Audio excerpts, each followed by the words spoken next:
Lucas capítulo número 9, el versículo 18. Vamos a leer estos versículos. Lo vamos a leer hasta el versículo 36 y luego estaremos meditando, recogiendo todos estos pensamientos que hemos estado señalando en este tiempo que hemos tenido meditando en la palabra de Dios. Lucas capítulo número 9, el versículo 18. Dice aquí la palabra de Dios: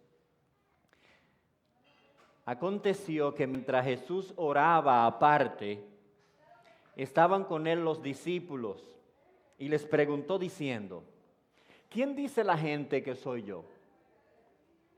Y ellos respondieron: unos, Juan el Bautista; otros, Elías; y otros, que algún profeta de los antiguos ha resucitado.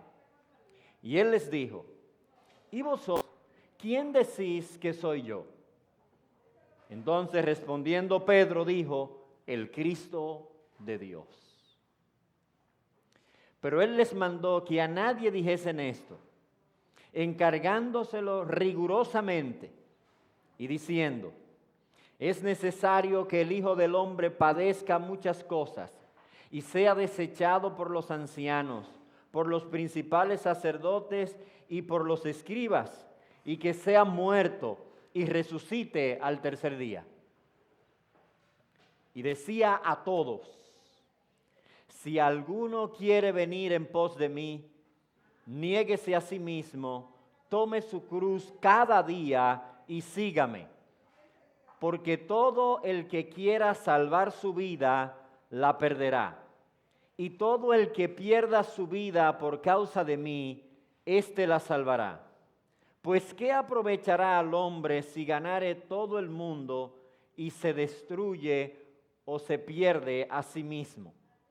Porque el que se avergonzare de mí y de mis palabras, de éste se avergonzará el Hijo del Hombre cuando venga en su gloria, y la del Padre, y de los santos ángeles.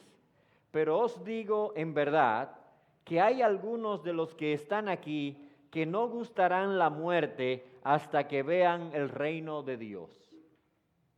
Y aconteció como 8 días después, una comparación, después de estas palabras, que tomó a Pedro, a Juan y a Jacobo y subió al monte a orar.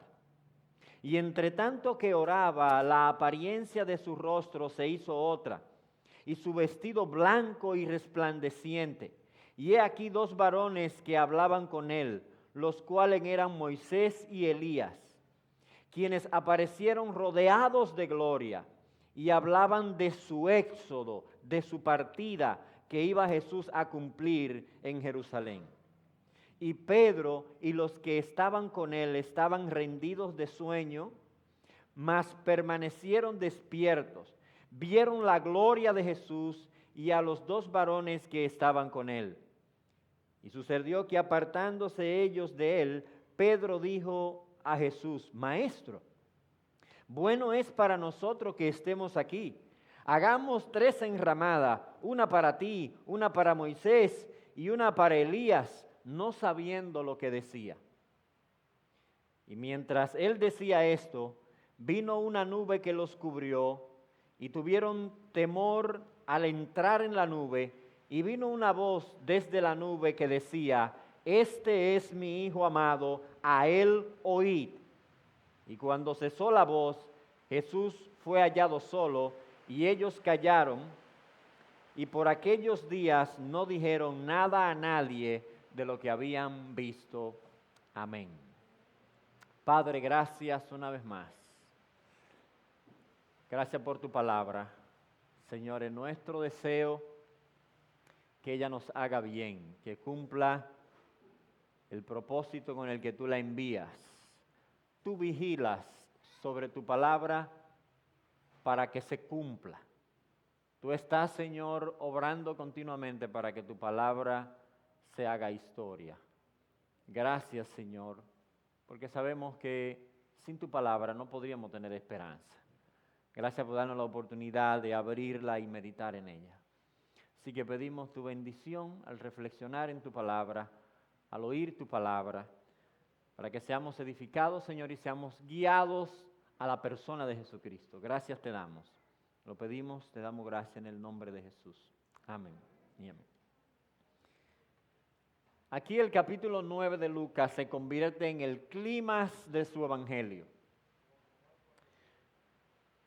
Lucas ha venido subiendo hasta este capítulo número 9 y de aquí en adelante lo que Lucas va a hacer es comenzar a descender en la explicación de su evangelio. Y esto es así porque aquí se va a presentar al Señor Jesucristo en uno de los puntos más elevados en lo que tenía que ver con la identificación de su persona. ¿Quién es esta persona? ¿Quién es este ser? De hecho, Lucas ya había estado trabajando en el capítulo número 7 y en el capítulo 8 la respuesta a esa pregunta, ¿quién es Jesús? En el capítulo número 7, por ejemplo, en el versículo número 49, cuando el Señor entra en el hogar de un hombre, de un fariseo, el versículo 49 tiene esa pregunta, ¿quién es este? Dice el versículo 49 del capítulo 7, los que estaban ahí juntamente sentados en la mesa comenzaron a decir entre sí, ¿quién es este que también perdona pecados? Desde ese capítulo, Lucas, o desde lo anterior, ha ido presentando o va ubicándonos en esa posición de que nosotros comencemos a buscar una respuesta definitiva de quién es este. En el capítulo número 8, versículo número 25, después que el Señor calma la tempestad, dice el capítulo 8, versículo número 25, y les dijo, ¿dónde está vuestra fe? Y atemorizados se maravillaban y se decían unos a otros, ¿quién es este que aún los vientos y las aguas manda y le obedecen? Esa pregunta, ¿quién es este?, encuentra su revelación plena cuando el mismo Señor Jesucristo en el versículo número 18 pregunta a sus discípulos, ¿quién dice la gente que soy yo? Y en esta pregunta lo que el Señor Jesucristo anda buscando es ver si sus discípulos han captado la revelación que Él ha estado haciendo de sí mismo. Todo lo que Él ha estado diciéndole en el camino, todo lo que Él ha estado obrando. Cada vez que echaba fuera un demonio, cada vez que hacía un milagro, era revelando algo de Él. Y el Señor ahora llega a un punto crucial cuando en intimidad con sus discípulos le pregunta, ¿quién dicen las personas que soy yo? Y ustedes ven eso en el versículo número 18. ¿Quién dice la gente que soy yo? Y aquí vienen las respuestas positivas, las opiniones positivas acerca del Señor Jesucristo, pero no definitivas acerca de quién es Él. Esas respuestas positivas, dice aquí en el versículo número 19, que las personas decían, algunos dicen que tú eres Juan el Bautista. Eso era bueno, porque Juan el Bautista fue un profeta de Dios. Algunos dicen que tú eres Elías. Algunos dicen que tú puedes ser que seas Jeremías o algún profeta de los antiguos que ha venido. Todas esas opiniones eran opiniones positivas, porque esos hombres habían sido hombres de Dios. Pero el Señor Jesucristo era más que eso. Y el Señor tenía que llevar a los discípulos a entender eso. Y por eso pregunta, ¿y ustedes? ¿Quiénes dicen ustedes que soy yo? Y adivinen ustedes quién levantó la mano. Levantó la mano. Pedro levantó la mano. Y en este texto de Lucas dice, tú eres el Cristo de Dios. Para nosotros esta es una declaración, una afirmación que nosotros quizás decimos, bueno, pero eso es lo que siempre se ha dicho, que el Hijo de María era el Cristo. Ahora, para Pedro y para las personas que les rodean, esta es una declaración grande, Una declaración sumamente significativa. Él está diciendo, tú eres la persona que Dios ha señalado para salvar. Tú eres la persona que Dios ha señalado para redimir. Tú eres la persona que ha venido para rescatar el mundo. Sin ti estamos perdidos. Y esa afirmación el Señor Jesucristo la da como válida y buena en las otras narraciones de los evangelios, donde el Señor le dice a Pedro, eso te lo dijo mi Padre, mi Padre te ha revelado eso. Ahora, ¿qué nos deja ver esto? Nos deja ver que si nosotros hemos de ser seguidores del Señor Jesucristo, tenemos que estar plenamente convencidos de quién es Él. Nosotros no podemos seguir al Señor Jesucristo bajo la categoría de que Él es un líder como cualquier otro líder.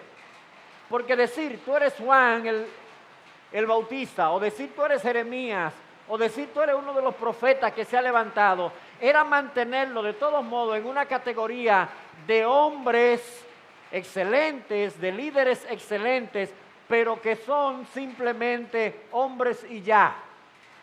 Aquí cuando Él le dice, tú eres el Mesías de Dios, el Cristo de Dios, el ungido de Dios, Pedro está diciendo, nadie hay como tú. Tú eres exclusivo. No hay nadie que sea semejante a ti. Tú eres el Hijo de Dios. Y si nosotros hemos de seguir al Señor Jesucristo, tenemos que estar plenamente convencidos de que no hay nada ni nadie en este mundo que se compare a Él.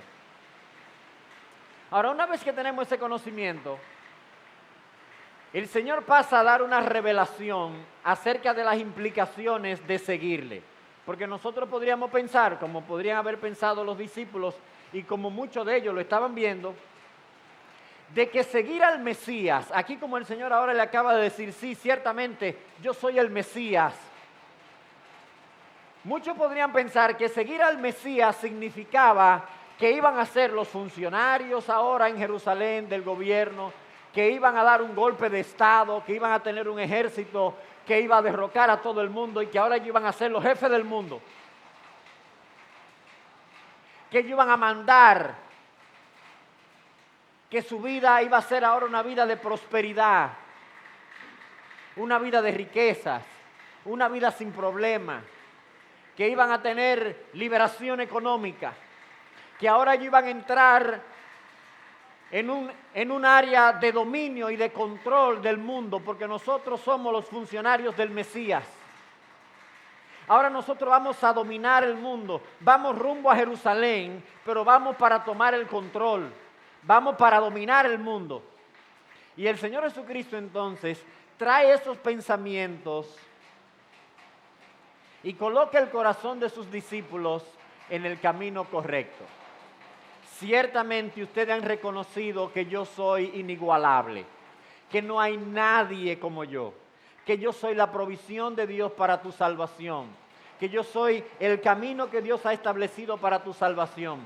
Pero este camino de seguimiento, este camino de venir en pos de mí, este camino es un camino que tiene un costo alto. Y el Señor Jesucristo entonces va a comenzar a presentar ese costo. Y lo hace en los versículos que siguen, el versículo número 21, y comienza a decirle el Señor, vamos a Jerusalén, ciertamente, pero ahí yo voy a sufrir, me van a rechazar, me van a crucificar y voy a resucitar al tercer día. Claro, los discípulos no escucharon esa parte de resucitar al tercer día. Esto le cayó como una bomba. Y en el caso de Mateo, nos dice las Sagradas Escrituras que Pedro agarró al Señor y le dice, Señor, mira, que eso no te pase nunca, que eso no te suceda nunca. Porque Pedro comienza a pensar, si Él es el Mesías, si Él es el líder, y le van a hacer eso, ¿qué será a nosotros? Porque Pedro entendió que lo que le pasara a su líder, que lo que le pasara al Mesías, iba a ser la suerte también que ellos iban a correr. Y es exactamente lo que Cristo estaba diciendo. Pedro lo entendió bien, pero Pedro no quería enfrentarlo. Cristo está diciendo, yo voy rumbo al sufrimiento. Los que se identifican conmigo también han de pagar un costo para seguirme. Ahora, este costo está mirando más allá del sufrimiento. Hay una meta que va mucho más allá. Hay un costo para el discipulado y entonces el Señor Jesucristo lo dice de manera clara a todos, no solamente a sus discípulos, sino a todos los que estaban ahí. Dice el versículo 23, y decía a todos: si alguno quiere venir en pos de mí, niéguese a sí mismo, tome su cruz cada día y sígame. Este es el costo por excelencia del discipulado. La renuncia a nuestra propia agenda. La renuncia a nuestra vida centrada en nosotros mismos. La renuncia a tratar de encontrar sentido para nuestra vida fuera de Cristo. La renuncia a que nosotros vamos a hacer camino por nosotros mismos. El Señor está diciendo aquí: si alguno quiere venir en pos de mí, niéguese a sí mismo, tome su cruz cada día y sígame. Tomar la cruz, en el contexto que el Señor lo estaba diciendo, estaba claro que era un proceso que iba a terminar en muerte. Lo que el Señor está diciendo: tenemos que morir a nosotros mismos para vivir para Él. Por eso los versículos que siguen, versículo número 24, porque todo aquel que quiera salvar su vida, la perderá, y todo aquel que pierda su vida por causa mía, por causa de mí, éste la salvará. Todo el que intente crear su propio camino de salvación, crear su propia vía de justicia, dice el Señor Jesucristo, va a perder su vida. La única manera de salvarla es siguiéndome, es colocando toda su fe en mí. Y por eso lo del versículo 25, ¿de qué sirve que un hombre gane el mundo entero buscando sentido para su vida? ¿De qué sirve que acumule todo el dinero del mundo, todas las zapatillas del mundo, todos los zapatos del mundo, todos los tenis del mundo, todas las carteras del mundo, todos los polochés, toda la camisa y todos los vestidos del mundo, y al final se pierde? El Señor Jesucristo está presentando que el camino del discipulado, que es este camino de seguirle, este camino de renuncia a nosotros mismos para ir detrás de Él, es el único camino para nosotros realmente salvar nuestras vidas, encontrar sentido tanto para el presente como para la eternidad. No hay otro camino.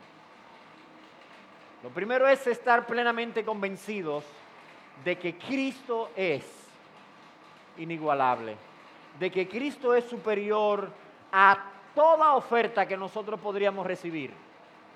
Ahora, este conocimiento nos lleva a la realidad de que identificarnos con Cristo tiene un costo de renuncia a este mundo, a la oferta mentirosa de este mundo, a nuestro propio pecado, para nosotros comenzar a vivir para el Señor.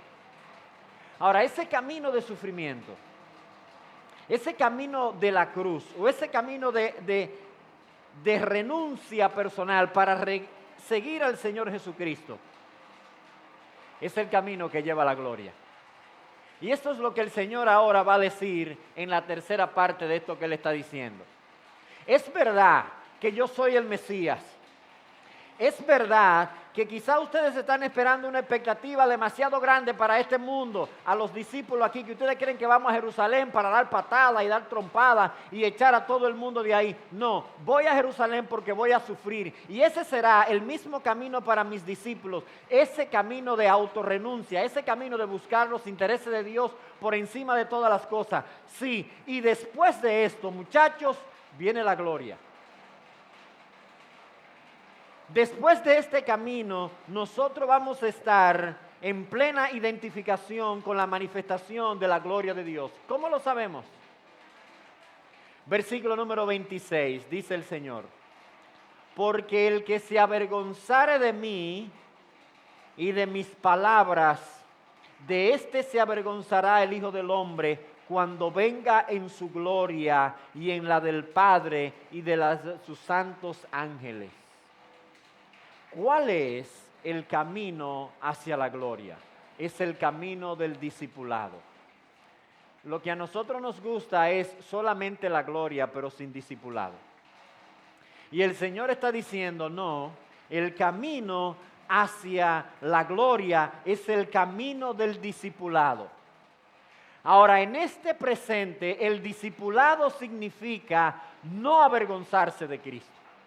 Mientras yo estoy siguiendo a Cristo, significa que yo no me avergüenzo de seguirlo. Cuando usted tiene vergüenza de algo, usted no quiere mostrarlo. Usted no quiere que vean eso. Yo no sé, pero hay gente que tiene queca, que tiene canillita, y no le gusta que se la vean. Y viven tapándose, poniéndose una cosa hasta allá abajo. No le dé mente a eso, esas son las que el Señor le dio. Y a lo mejor hasta buenas le han salido. Usted ha corrido muchísimo. Usted, que tiene una mancha aquí, una cosa, y andan tapándose. Porque no quieren mostrarla. El Señor Jesucristo está diciendo aquí, el que se avergonzare de mí, el que no quiere que yo me vea en Él, el que no quiere que yo sea visto en Él, porque eso le causa vergüenza, el que no quiere mostrar que me está siguiendo y que yo soy la razón de ser de su vida, aquí el que no esté haciendo discipulado, aquí el que no me esté siguiendo, aquí el que se avergüence de eso y de mis palabras, dice el Señor, de este se avergonzará el Hijo del Hombre cuando venga en la gloria de su Padre, cuando Cristo venga para manifestar toda la gloria de su ser y de su reino. Cristo está diciendo, entonces, como tú tenías vergüenza de mí, yo tendré vergüenza de ti. Y esto tiene que ver con negar a una persona, porque usted en este caso está negando a Cristo. El trueque es bastante sencillo. Muy sencillo. Usted niega a Cristo aquí. Usted donde quiera que usted va, usted dice, no, yo no conozco al Señor. No, yo tengo vergüenza de decir que yo sigo su palabra. Y entonces usted vive así. Pues un día Cristo va a venir en la gloria de su Padre. Y cuando usted esté delante de Él, y usted recuerde la vergüenza que usted tenía de mostrarle a otros de que usted estaba siguiendo a Cristo, entonces el Señor va a decir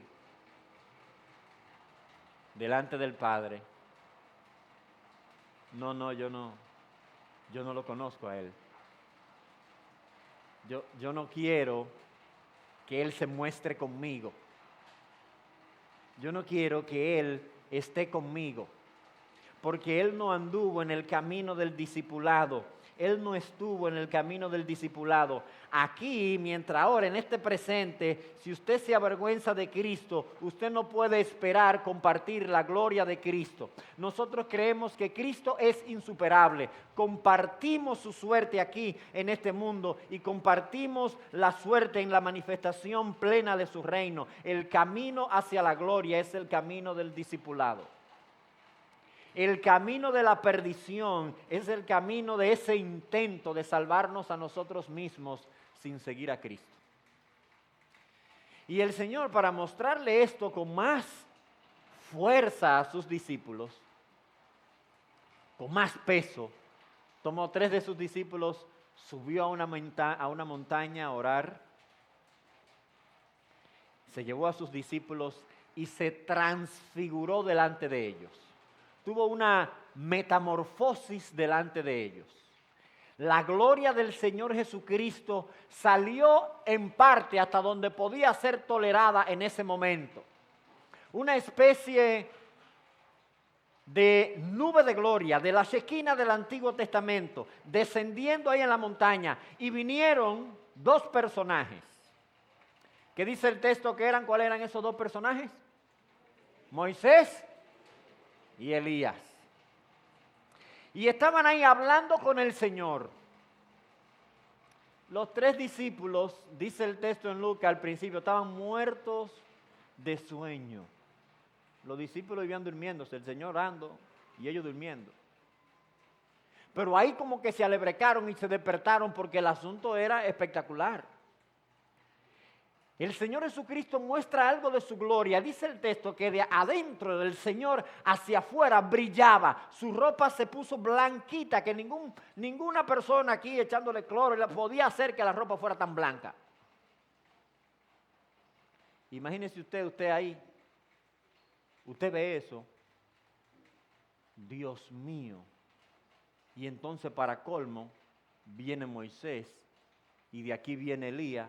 Yo bajo esa montaña corriendo de una vez. Ese Moisés y ese Elías. Pedro ya estaba medio asustado porque dice el texto que no sabía ni lo que hacía. Y para colmo entonces viene esta nube y arropa la montaña. Y desde el cielo una voz que dice, este es mi hijo amado, a él oí, ahí yo me muero. ¿Y qué fue? Se murió. Lo que tenemos ahí es la manifestación del trono de Dios, de la gloria de Dios, santos del Antiguo Testamento, Moisés representando la ley, Elías representando a los profetas, el cumplimiento de todo el plan de Dios y de la palabra de Dios, hablando con Cristo, esta etapa final ya para la manifestación plena del reino de Dios. Tú vas rumbo a Jerusalén para sellar el programa divino. Y Dios desciende ahí. Y ahí tenemos a estos 3 discípulos representándolo a usted, representándome a mí. Y ahí estamos todos ante la manifestación de la gloria de Dios, que es lo que ha de venir. ¿Y por qué está ubicada aquí la transfiguración? ¿Por qué está ubicada aquí en este momento? Porque Cristo les dijo a sus discípulos, este va a ser el destino de aquellos que me sigan. Tú ves a Moisés ahí, tú ves a Elías ahí, tú ves la gloria de mi Padre Celestial y mi gloria, ellos también van a compartir esa gloria. Los que sean los que van a seguir o los que van a experimentar el camino del discipulado. El camino de la cruz es el camino de la luz. El camino del discipulado es el camino a la gloria. No hay otro camino. No hay otra vía. Si alguno quiere venir en pos de mí, niéguese a sí mismo, tome su cruz cada día y sígame. Y en este seguimiento está garantizada la gloria. Ahora, esa gloria ha de venir un día. Pero mientras tanto, nosotros tenemos que seguir al Señor Jesucristo en este mundo quebrantado, en este mundo lleno de dolor, en este mundo todavía en tinieblas, en este mundo que todavía se encuentra, o como nosotros lo vemos, quebrantado por el pecado, quebrantado por Satanás, quebrantado por las decisiones en tinieblas que toman las personas. ¿Saben lo que tenemos después que los discípulos de ese momento tan glorioso, el apóstol Pedro, Señor, vamos a hacer aquí tres chozas, una para Elías, una para ti, porque nosotros queremos quedarnos aquí? Sí, Pedro, pero la gloria todavía no ha llegado. Esto fue para que tú probaras. La gloria viene después. Hay que bajar de esta montaña. ¿Y usted sabe qué pasa cuando ellos bajan de la montaña? El diablo lo está esperando. Cuando ellos bajan de la montaña, hay un muchachito endemoniado que los discípulos que quedaron, los otros 9, no pudieron echar fuera ese demonio. Porque esa es la realidad que tenemos todavía, este mundo quebrantado. Y es en medio de este mundo quebrantado que nosotros somos llamados a seguir al Señor Jesucristo, a no avergonzarnos de Cristo. Nosotros vamos para nuestros hogares, para nuestros deberes, para nuestras tareas, y este seguirá siendo un mundo quebrantado. Ahora, Cristo te dice a ti, de manera individual, Si tú quieres venir en pos de mí, niégate a ti mismo, toma tu cruz cada día en medio de este mundo quebrantado y sígueme. Y ese es el camino, esa es la vía en la que tú vas a estar encontrando vida. Esa es la vía en la que tú vas a estar encontrando sentido para tu ser, porque solamente Cristo puede darte eso. Más nadie, más nada. Y en el futuro, no muy lejano, dice el Señor Jesucristo, como tú te identificaste conmigo, yo estaré plenamente identificado contigo. Y cuando la gloria de mi reino ocupe todas las cosas, yo voy a decir, de ese yo no me avergüenzo. Sí, Señor, ese yo lo conozco, porque ese se identificó conmigo. No tenía vergüenza de mostrarme, no tenía vergüenza de seguir el camino que yo señalé, el camino del discipulado. A los jóvenes que están aquí, nosotros le animamos a venir a Cristo ahora. Mientras más joven, mejor. Mientras más joven, mejor. No como los otros en el caso que nosotros veíamos precisamente aquí al final del capítulo número 9, de aquellos 3 prospectos que decían, no Señor, déjame primero que vaya a enterrar a mi padre, no deja que vaya a despedirme primero de lo viejo mío, no le ponga condiciones a Dios, no esperes de que, no, pero déjame ver si yo llego a los 15, pero o déjame ver después que yo me case. Digo, yo no sé si los muchachos de ahora piensan así. O déjame ver que yo compre mi Rubicón primero, a ver, porque si tengo que hacer par de trampas para comprarlo, entonces no lo voy a poder comprar. Déjame primero ver si yo disfruto la vida. No, no esperes nada de eso, porque Satanás no está dándote chance. Lo que Satanás quiere es matarte. Él es homicida desde el principio. Todos sus tiros son a la cabeza. No, Él quiere eliminarte para que tú nunca llegues a creer en el Evangelio. Por eso el Señor dice que si nosotros escuchamos hoy su voz, hoy es que tenemos que venir a Él y creer.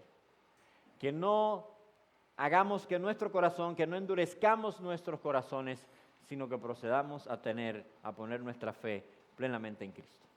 Así que te invitamos ahora a venir a los pies del Señor Jesucristo. Y a la iglesia de Dios aquí reunida, hermanos, el camino hacia la gloria es el camino del discipulado. Nunca nosotros podemos olvidar eso.